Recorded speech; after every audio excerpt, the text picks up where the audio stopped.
Welcome to this year's Thriving Moment, brought to you by the Sovereign Light, radio broadcast FM, radio, and made also available on 6 other different platform distributions.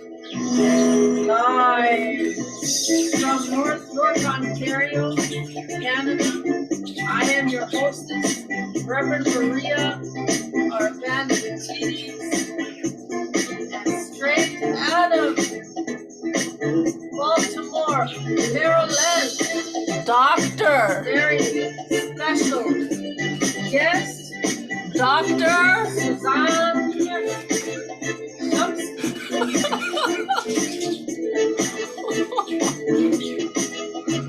Oh, wow. Well, Dr. Susan Shumsky here with us today on everyday practices to create an abundant life. And with over 700 speaking engagements and over 1,300 media appearances, Susan Shumsky is a doctor of divinity. She teaches us how to find our stillness and divine inner voice of guidance. Dr. Susan's teachings also include a combination of meditation, prayer, affirmation, and energy healing. For 2 decades, she resided in an ashram in remote places of the Himalayas and the Swiss Alps, where she studied new thought and metaphysics with an enlightened spiritual master, Maharishi Mahesh Yogi. This yogi was also a guru for the Beatles and Deepak Chopra. Spiritualist Dr. Susan served on a Maharishi's personal staff for 6 years. Discover the inspiring audiobooks, videos, artwork, seminars, tours, retreats, and cruises with Dr. Susan Shumsky, which will also enhance your intuitive and spiritual development on Susan Shumsky's website. www.drsusan.org and/or divinetravels.com. Dr. Susan Shumsky is the best-selling author of 19 books published by Simon & Schuster, Random House, New Page, Red Wheel, Weiser, and Hampton Roads. Her book titles include Miracle Prayer, Divine Revelation, Exploring Meditation, Exploring Auras, Exploring Chakras, Ascension, Instant Healing, The Power of Auras, The Book of Chakras, Awaken Your Third Eye, Awaken Your Divine Intuition, Color Your Chakras, Maharishi and Me, Third Eye Meditations, Earth Energy Meditations, Prosperity Meditations, and Maharishi and Me and the Inner Light. And when her favorite quotes are, all that we are is the result of what we have thought, by the Buddha. And from her book, her newest release, this excerpt, wouldn't the world be a better place if spiritual people who aspire to do good had access to limitless wealth? By Dr. Susan Shumsky. And the greatest, Jesus Christ, ask and it shall be given to you. Would you like to create an abundant life and learn more about the daily practice of prosperity meditations, everyday practices to create an abundant life? Joining us here today to share a preview, Dr. Susan Shumsky's newest book for January 2022 publication will do just that. And here with us today to discuss everyday practices and to create an abundant life, Susan Shumsky. Hello. Hi. And how are you doing? Wonderful. How are you? Great, great. Now, I know you since from Twitter. This is my first time actually getting to talk to you like this, one-on-one, heart-to-heart conversation, and I am so honored. And on Twitter, I remember your teleseminars, and every Saturday how you have them. Can you kind of enlighten the audience about what you offer? This is a free service, and that you've been doing for like almost a decade now, your teleseminars. Well, I do prayer circles every Saturday. That's what I do on Saturdays. It's at 10 a.m. Pacific and 1 p.m. Eastern time. And so, yeah, I have these what you call prayer circles where you can have a prayer request and I will pray for you. And it's free. Yes, that's amazing. And I remember this before the iPhones and all this easy access to that we have today, and how it was back then to try and connect. Oh, yeah, that's true. Mm-hmm. um, Also, this book, I'm so like it's like so much in here. You have managed to integrate the Hindi aspect of it, the mantras, the Buddhist way of life, the even some Jewish prayers in here, and it's just so amazing. It's such uh, so much in this book. It's hard to explain, but I have here prosperous physical health from chapter 11 that I want to just kind of lightly touch on. Man sacrifices his health in order to make money. Then he sacrifices money to recuperate his health, by the Dalai Lama. And this is so true, because I just found myself amongst all this pestilence of these bioweapons that's going on with the flu and everything, and I'm like, wow, we do this for the money to go and be amongst people who will give us something, and in return hopefully we can make an income. But we're risking every time that we go out there, even including these lockdowns, and here we are doing our work.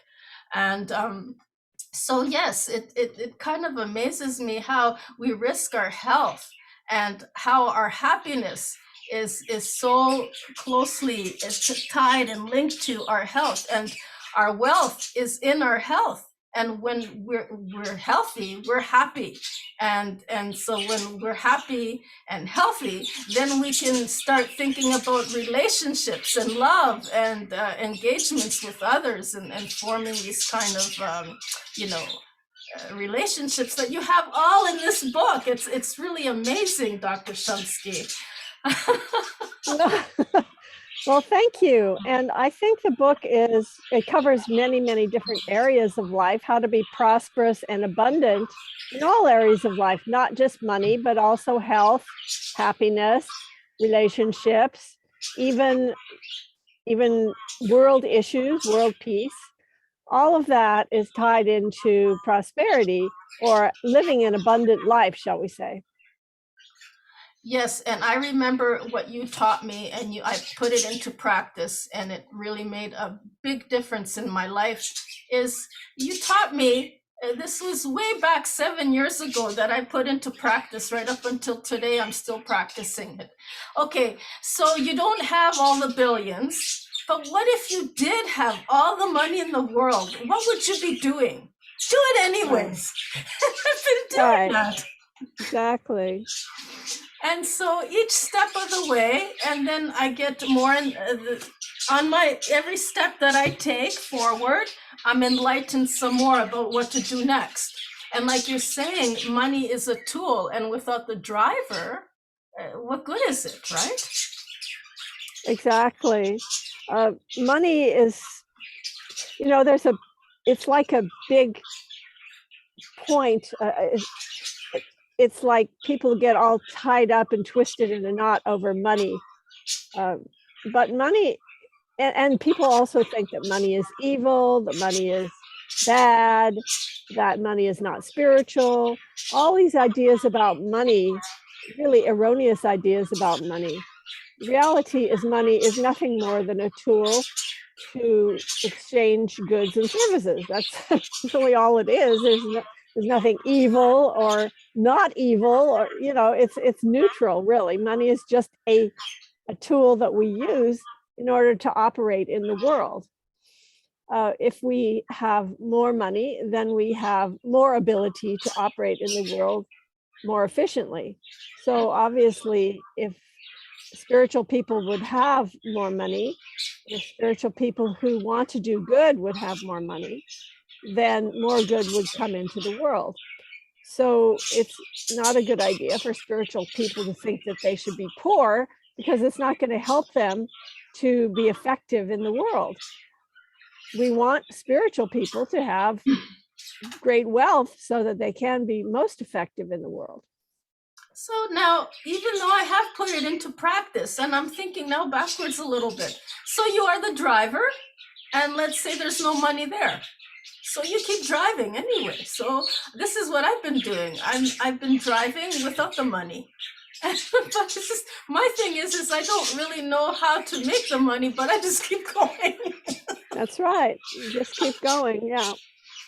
Keep following your purpose, following your mission. Do what you were meant to do. Do the thing that you're sent on earth to do. Follow your heart's desire and fulfill your heart's desire.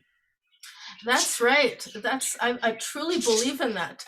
And now I also noticed that you were with William Shatner's Weird or What, and something to do about near life death experiences. You were on this TV show and with William Shatner, and you gave your idea that you believe in reincarnation, but you also believe in resurrection. I believe that you do. And so you believe in all these things and you integrate them all together into a whole individual. And I find that fascinating, because not too many people can put all this together and make it work for them. And so you have also done this in your book, but also describe that. I would like to know about, let people know about whatever talents they have. When they become awakened to them, they don't have to learn or relearn. They just have to become awakened to them from previous lives. And then they just, grow a resonance to it, like that piano the guy was playing. I find that my heart resonates completely with the piano. And yet I would love to have one. It's just that I know that somewhere in my past life that I might have been some kind of playing the piano too. So can you a little bit expand on that past life and how we hold it? Is it in our RNA that we hold this memory, or is it, where does this memory come from? Well, I do believe in reincarnation, and I believe that a lot of things make a lot of sense when you believe in reincarnation, including child prodigies, including the idea of certain people having seemingly innate talents. The talents don't just come or spring from nowhere. In fact, they spring from past lives. Whatever it is that we learned in a past life, it is retained in our mental body. It's not retained in the physical form, because obviously the physical form drops off each time a person dies. So, but what remains, what is immortal, is our mental body. The mental body meaning a subtle body that contains all of our past life memories. Now, we're usually not conscious of past life memories, although some people do remember their past lives. But from the vast majority of people, they don't have any recollection of their past lives. However, they somehow subconsciously, unconsciously, because it is stored in our mental body, in this subtle body, those past life abilities, such as perhaps being great at playing the piano, will spring forth often in this lifetime, and we will have these seemingly automatic abilities, but in fact they're not automatic. We learn them in past lives. Now, is that on a cellular DNA level, or is it like, I believe that it comes from the heart more than anything because you're feeling it, right? So I don't know about the. Okay, well, you're speaking in terms of physicality. It's not in our physical body, it's in our subtle body. We have this gross physical body, and in India, they call it the Annamaya Kosha. That is the physical body, which is, they call it Annamaya Kosha, meaning food sheath, which is made of food, sustained by food, and becomes food for something else after we're gone. So that is the physical body, but we also have several other sheaths. We have the Pranamaya Kosha, which is our vital energy sheath.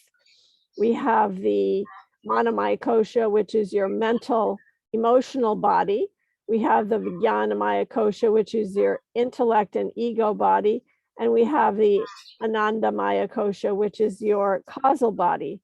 Now, in your Manomaya Kosha, which is your mental, emotional body, that's where these past life memories are kept. That's where our, what we call sanchit karma, or the past, everything that's happened to us in the past gets stored there. So it is not in our physical body whatsoever. You're trying to limit it to RNA, DNA, heart, mind, whatever, brain. It's not in the physical body, period. It's in our subtle body. And on that, so would you describe that miracles come from that place? Miracles come from our spiritual self, not from our mental self. Okay. Miracles come from the fact that we are connected to spirit with a capital S. We're connected to God.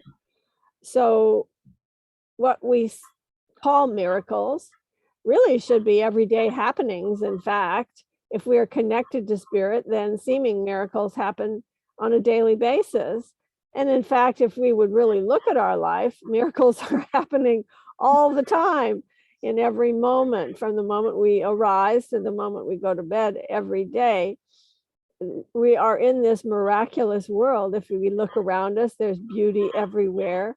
There is the sun shining and being absorbed by plants, and the oxygen coming from plants, and it's all a beautiful cycle of the world that is so miraculous when we really look at the world. Really, scientists probably have the best view of the miraculous world because they understand more about how it works. Now, you also described some in your book about health and how you can do some meditations with water. And I'd like to know, in your opinion, does water hold memory as well? Yes, water holds memory. I touched upon a few minutes ago, I touched upon the Pranamaya Kosha. Pranamaya Kosha is our subtle life force energy body, and it's made of something called prana. Prana is life itself, it's life force energy. It's called prana in India, but it's called chi in China, and it's called ki in Japan. And that life force energy is what is giving us life. It gives us motion, it gives us heat, it keeps us alive. In the ancient scriptures of India, it is said that when prana is in the body, that is what is defined as life. And when prana leaves the body, that is what is defined as death. So prana is in several things around us. It's in the air that we breathe.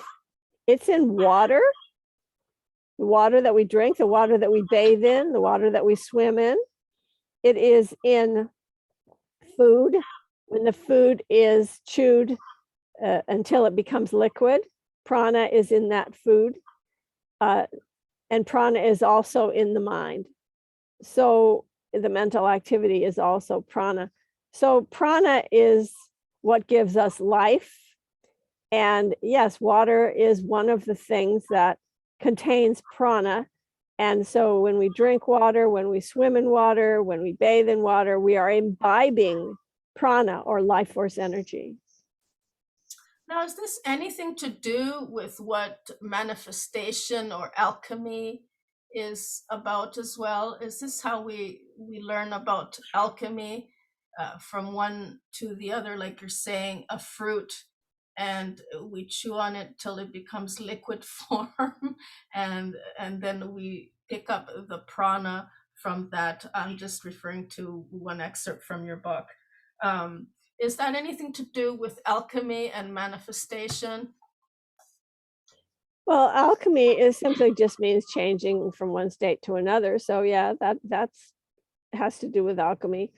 But manifestation is something that happens when we conceive of something in our mind and then we make it happen.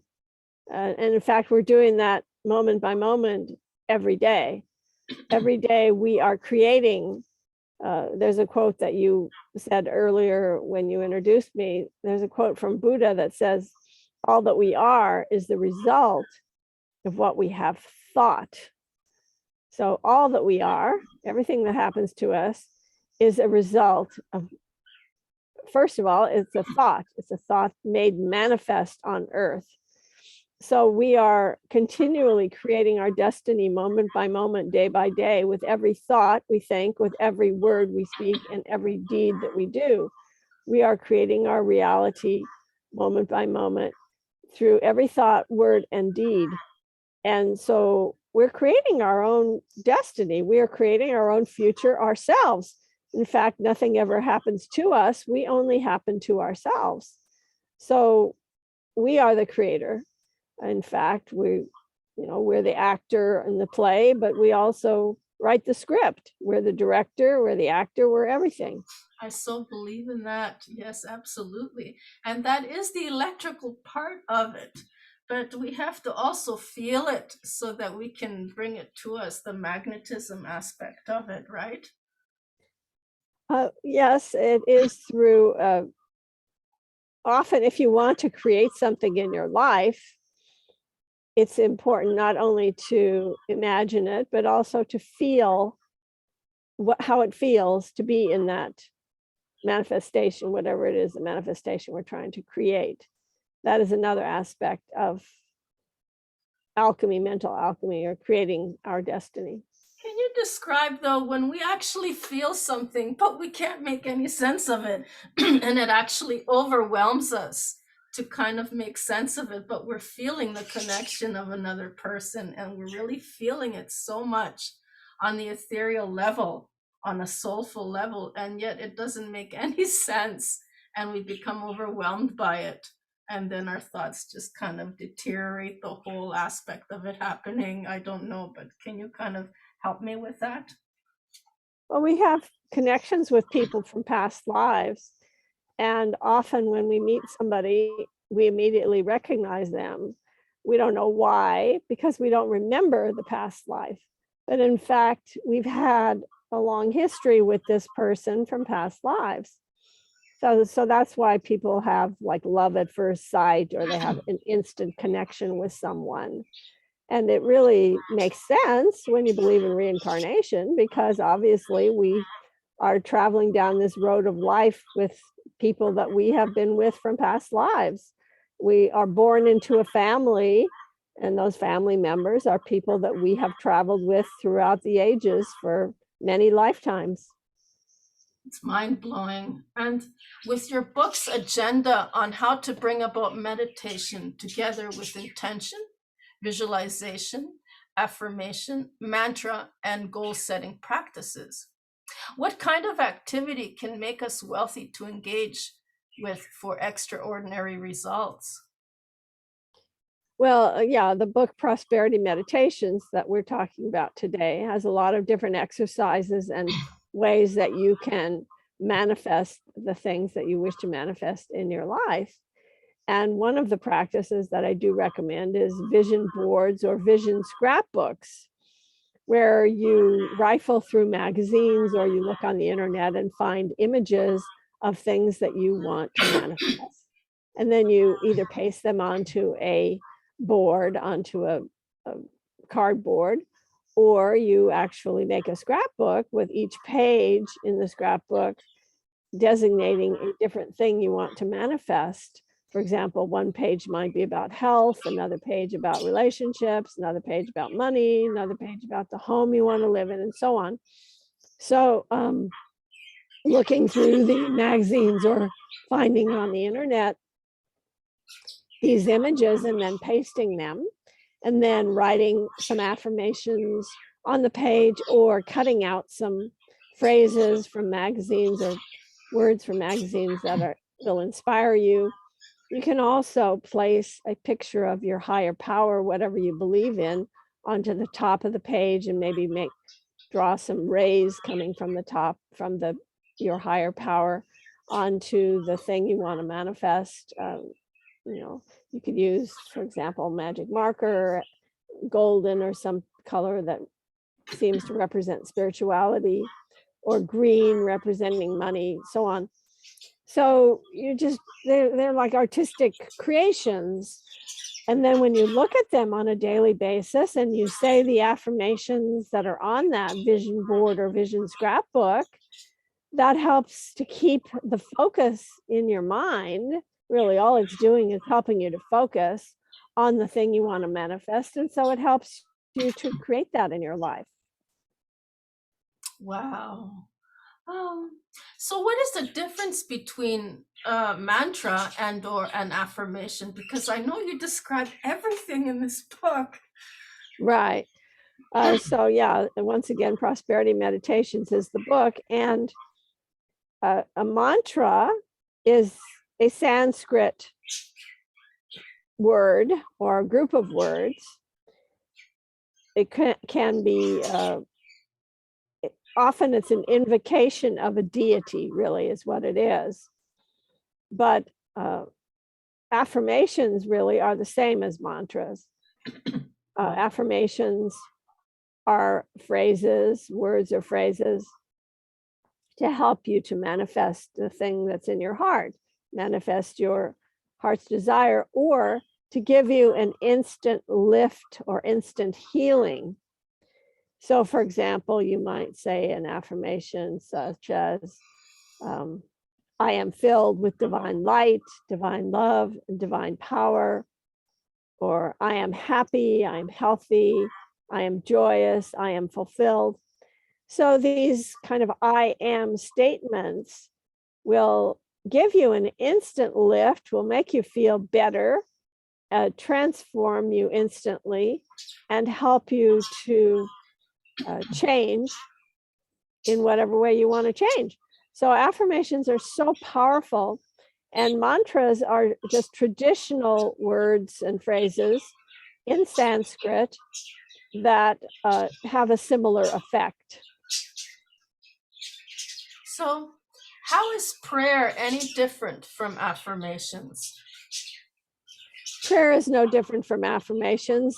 Prayers are just longer than affirmations, usually. Prayers, if you're successful with prayers, it's because you are using prayers that are like affirmations, that affirm the truth, that speak the truth, and thereby transform your attitude and in turn transform your life. For example, I don't know if I'm going to pronounce it properly, the Kadusha Shah decree of prayer, and is something that was practiced in your family since childhood. That must probably have a lot of impact and more power to it from many lineages, from traditions, than just affirmation that you kind of just use for yourself, that you just made up about a week ago or something like that. Does it make a difference? Well, obviously, prayers that have been prayed, like the Lord's Prayer or the one that you just mentioned, which is holy, holy, holy is the Lord of hosts. The whole earth is filled with its glory. That kind of prayer that has been practiced for millennia has a lot of power to it. But also the affirmations that you speak, really, it depends on your intention. If you put more heart and energy into an affirmation, then it has more power. So what I'm getting at here is we're dealing with this thing called will, This is the prana. This is the force. This is what makes us when it comes to soul and spirit combining together. And as in the Hindu culture as well, the belief system, it can be broken into the five, like you're saying, as well as now where I'm getting at with this higher self. Who is higher self and what wills it into being? The higher self, in India, they call it Atman. It is our true divine nature. It's who we really are, because we are not the ego, we are not the intellect. We mistakenly believe that we are the ego. We mistakenly think that we are this small thing that thoughts are running through. We might even identify ourselves as our thoughts, but that's not who we really are. Who we really are is beyond this physical realm. Who we really are is a magnificent divine being with tremendous power that is creating our destiny moment by moment through our thoughts, through our words, through our deeds. So we are beyond thoughts, words, and deeds. We are the infinite, absolute bliss consciousness, which is, in India, they call it Atman. In the West, we might call it our higher self. And it is perfect in every way. It has no flaws. It has no foibles. It is connected to spirit with a capital S. It is one with spirit. It is God within us. It's our true divine nature. Is that also our oversoul, or just a sliver of it, or is our oversoul? I don't know what that word means. However, you could call it the oversoul if you wish. All right. And who is God, and how is this role relevant to model as a divine banker? So God is that which underlies and gives rise to the universe. It is the creator of all that is. It is the source of everything. It is the substance out of which everything is made.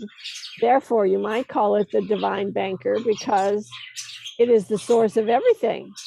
So if we attune ourselves to God, to that source, then we have at our command the source of all, and therefore unlimited prosperity, unlimited abundance, unlimited everything.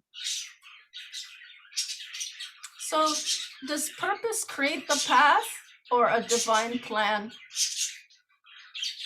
or the divine plan?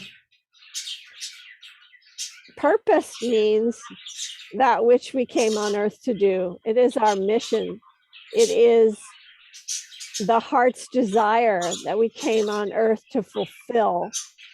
Everyone has a purpose. We were not thrown onto this earth arbitrarily. Every one of us is a mighty divine spiritual being, and we have something to do on this planet.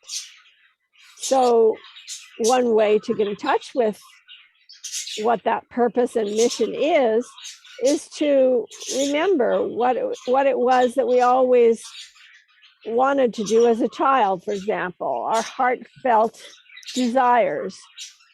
Perhaps, we as a child had dreamed that we would help people in need, maybe that we would help the ill, help those who are weak.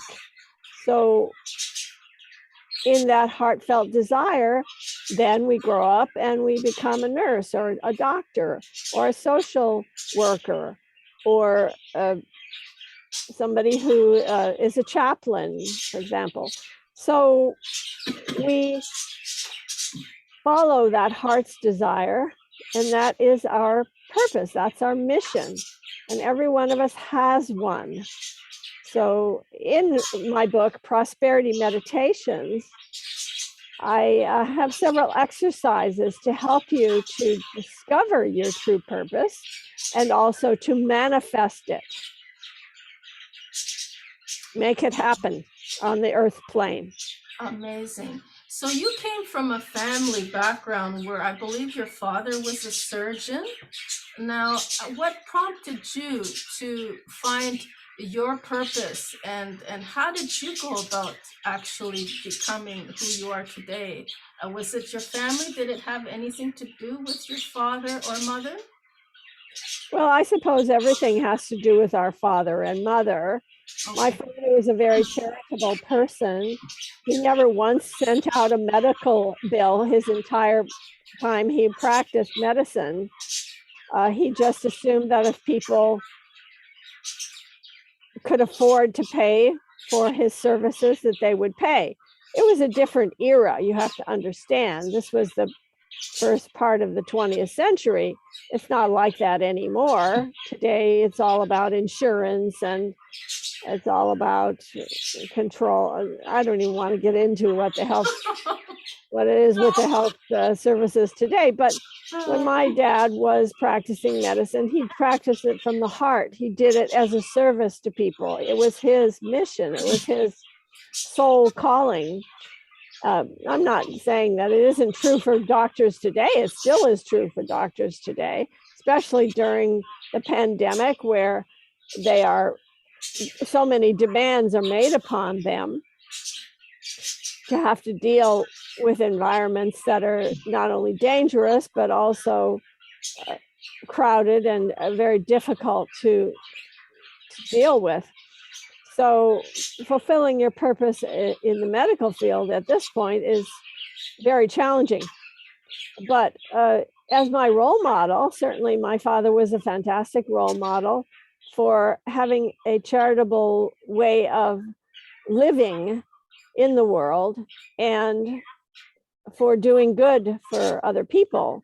And I've dedicated my life to helping people take command of their own lives in very positive, practical ways through the books that I write and workshops that I teach, where I help people to be self-empowered. I help people to manifest their own true destiny and purpose.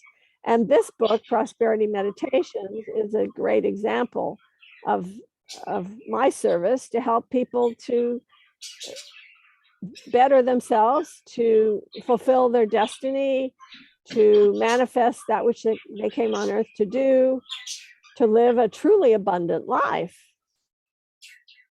So you're leaving a great legacy behind. This is amazing what you put together. And Maharishi, is he also like more like an ascended master in today's world? Would he be considered like a Babaji? And did you also get to meet Babaji? I've met Babaji several times because he has appeared to me several times. Maharishi is a spiritual teacher. He's a spiritual guru from India. He's not an ascended master. Oh, okay. He's still around. Is he's still alive, or? No, he passed over in 2008. Okay, wow. Yeah. I mean, I truly believe in ascended masters, by the way, and one of them being Jesus Christ. And also, I forget that now in your book, you've mentioned, what's his name? The purple light. Saint Germain. Yes, Saint Germain. I believe that too in him. And also, yes, can you please expand more on Saint Germain? Saint Germain was a very interesting character who appeared in the 1700s and was in the royal courts of Europe. And he supposedly gave some women of the court certain powders that helped them to maintain their youth and to maintain their beauty for decades and decades longer than normally they would have. He's an alchemist. He was an alchemist, and he was also, he had tremendous wealth, He had diamonds on his buckles and on his shoes. And Yeah, and he was one of the first ones to create high heel shoes because he was short, right? He was one of the very first ones to wear high heel shoes. actually, I didn't know that, but that's an interesting little fact that you just enlightened me about. Anyway, he was a teacher. He was a yogi. He would often be in meditation. He would fast. These were things that they didn't really know about in Europe back then. But he is an ascended master, and in fact, he also was essential in the founding of the United States, and he had a role in inspiring the people who signed the Declaration of Independence. And he is an ascended being. Many people call upon him. They call upon the violet flame, the violet fire of Saint Germain, which is a purifying flame, which helps people to release negative energies and to be filled with ascension energies, which are very, very subtle, very powerful. And he's an immortal being. So you can call upon Saint Germain, and he can help you with all kinds of things. And in fact, in my book, Prosperity Meditations, there are some violet fire, violet flame affirmations and prayers. Yes, I noticed that. And also, what is the law of increase, and where did this idea come from? Well, you could say it came from Jesus, or it came from the sages of the ages. The law of increase just basically states that if you increase others, you will manifest increase for yourself. In other words, if you make people feel good, you make people feel valued and important, that will increase you as well. So the law of increase, to use the law of increase, whenever you encounter someone, you increase them, you make them feel better. It's really sort of the law of cause and effect. As you sow, so shall you reap. If you're making other people feel good about themselves, then you're feeling good about yourself, and you're increasing good in every encounter. I also like this one particular meditation brought me back to one of the Buddhist, Tibetan, I remembered maybe it's a dragon practice, dragon breathing, where you breathe from one nostril and then the other you exhale. It's I guess a Hindu or something Buddhist practice, but I kept thinking somewhere I read it was to do with dragon yoga breathing, and you have it in page 134, Breath of Abundant Life. And can you explain this a little bit more, that when you breathe from one side of your nose, what it does, and it exhale from the other, what this exactly? Right. So Breath of Abundant Life, I called it. It's really an ancient pranayama or breathing exercise practice from India. And what you do is you close your right nostril with your right thumb, and you exhale fully and completely through your left nostril, contracting your belly and chest at the same time. And then you inhale fully and completely through your left nostril while expanding your belly and chest. And then close your left nostril with the middle and ring fingers of your right hand, and immediately exhale fully and completely through your right nostril. And then inhale fully and completely through your right nostril, expanding your belly and chest. And immediately close your right nostril with your right thumb again, and repeat the process. So in other words, it's exhale, inhale through one nostril, close that nostril, exhale, inhale through the other nostril, close that nostril. It's called alternate breathing exercise in India. And what that does is it balances and harmonizes your entire physiology. It gives harmony to your autonomic nervous system, is what it does. Wow, that is so amazing. And Dr. Shumsky, Is it possible that you can take us through a sample of chapters 15, The Perfect Mate and Companion? What it would be like to allow for that prosperous life partner in? Yeah, I talk about prosperous relationships as well in this book. So you can draw in an abundance of love into your life through practicing some of these affirmations, prayers, and visualizations that are in the book, Prosperity Meditations. And one of those is to help you draw into your life your perfect soul partner. You can also use vision boards to help you to do that. I remember one time, it was in the 1980s, and I had created a vision scrapbook. And one of the pages in my vision scrapbook, what I did was cut out a picture of a man that was attractive from GQ magazine. I saw a picture of an attractive man, and I cut out his picture and I stuck it on the page of my relationship page in my vision scrapbook. And then I wrote some affirmations on the page, like my perfect mate is coming to me, and so on, or my perfect mate is here now, whatever. I wrote some affirmations on the page. I had a picture of a divine being on the top of the page, and I painted some rays coming down from the divine being. And so I had a page in my scrapbook, and I would look at that scrapbook on a daily basis, and I'd say the affirmations. And then after a while, I put the scrapbook away and forgot about it. Then years later, I was going through my things and I found the scrapbook, and I opened it up and I was gasped. I was so amazed because the picture of the guy on that page he was the spitting image of a man that I had had a relationship with for a couple of years. And I was so amazed that I had manifested through this vision scrapbook.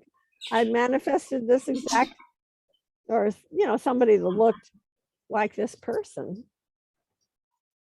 So most of these affirmations are in the willful I am, that purple light that you're talking about, the I am presence, willing things to happen.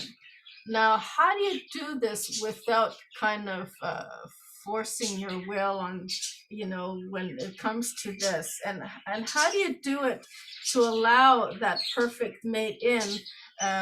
For instance, if you are of the same sex and that you prefer the same sex, and how do you allow that to come in without putting it through a straw, kind of bringing it through in that way, like more limited?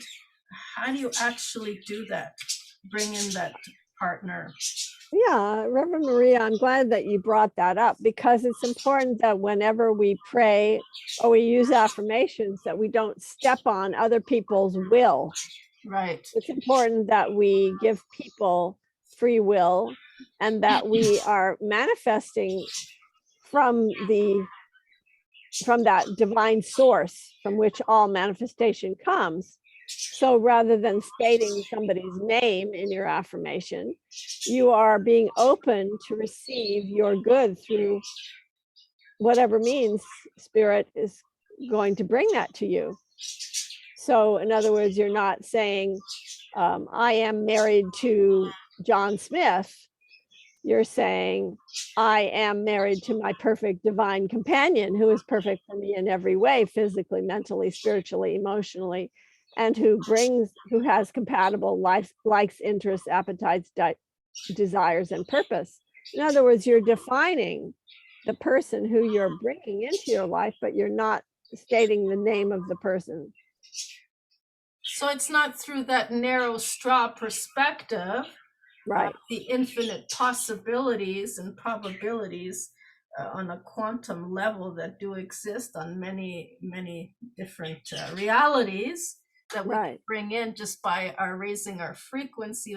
Obviously, we have to be on the same level. But is there a difference between a soulmate and a twin flame? Well, people believe that a twin flame is like the other half of you. In other words, it's somebody that completes you.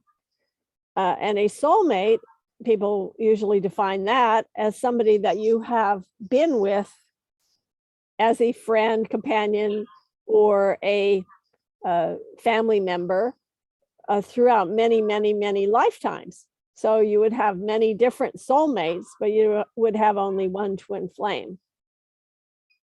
But is that a bad thing to be with a soulmate? Does that mean that you have some karmic unfinished business if you do engage with them?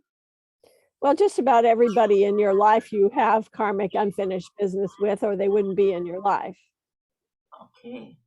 Is there like something that we can sample, a kind of meditation that you would like to kind of maybe take us into?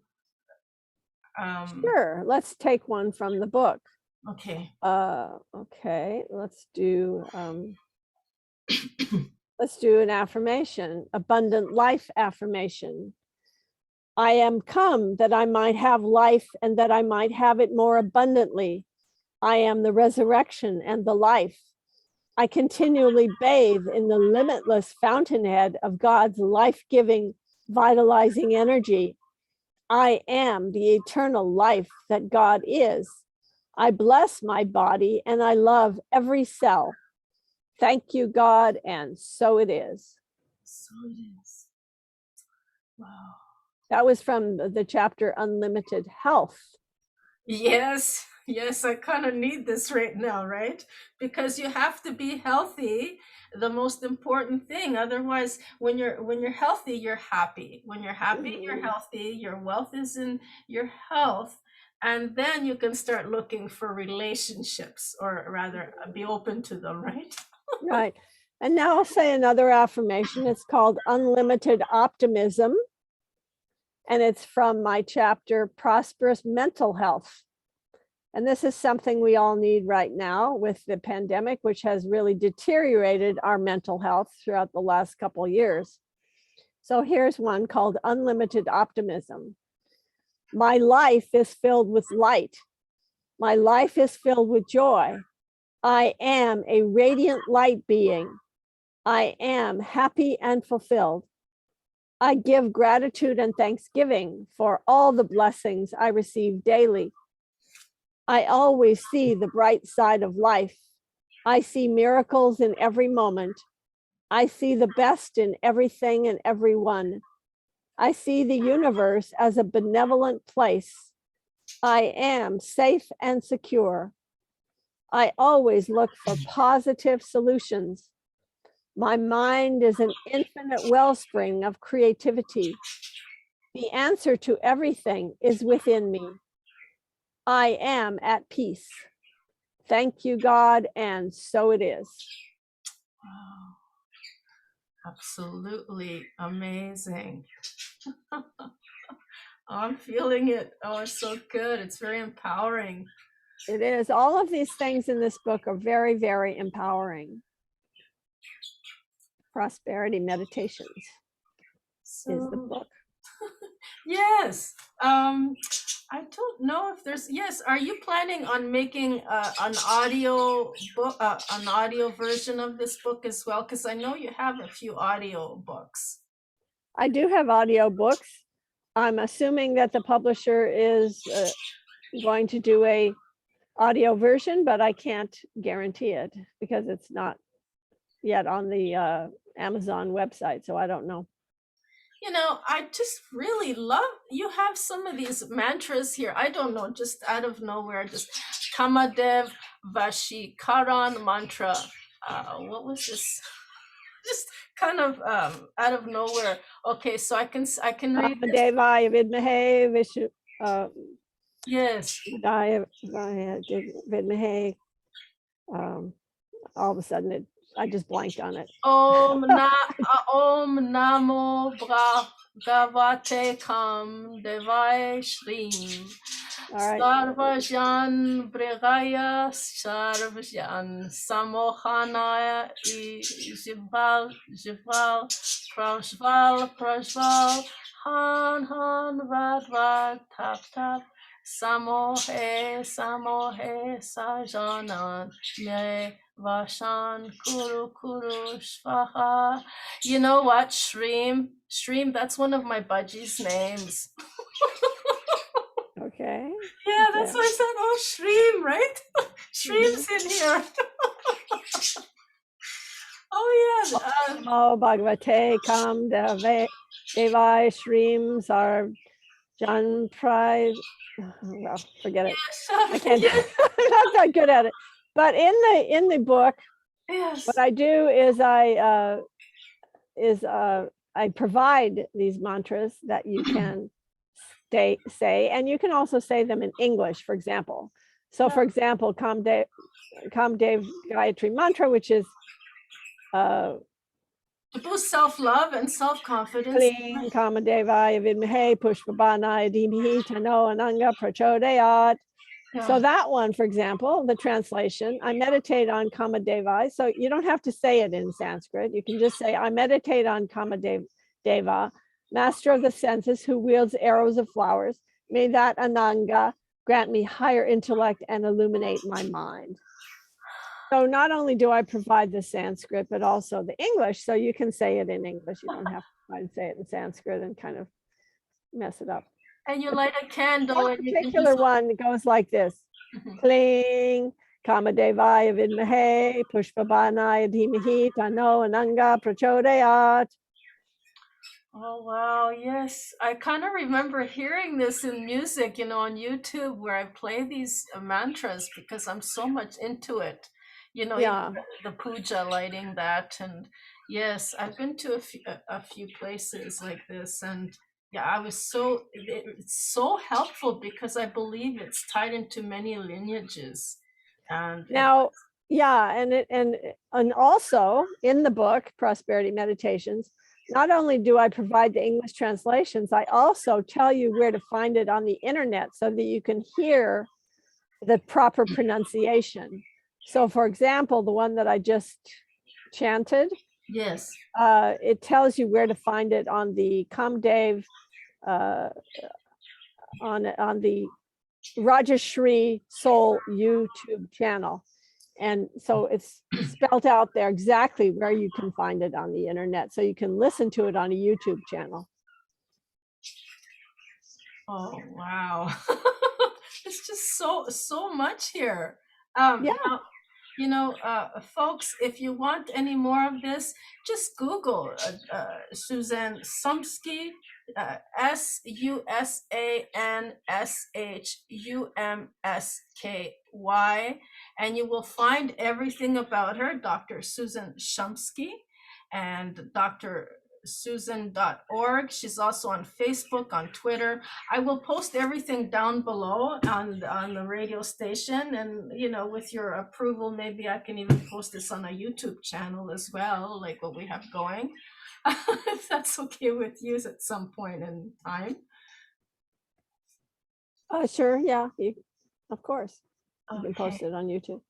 And this is for the radio station right now. And so what I'm getting at is that I'm going to have all the links down below so that you can see how to connect and reach out to Dr. Susan Shumsky, a spiritualist, and also to buy any of her books. It's online everywhere. Just, I believe so. You can directly even Google some of her books, right? It's online. Yes, of course. Yes. All these other places, Amazon and everywhere. Oh, wow. It's been such a pleasure and it's such an honor to have you on here, Dr. Susan Shumsky. And well, I'm very honored to be with you. Thank you so much for inviting me.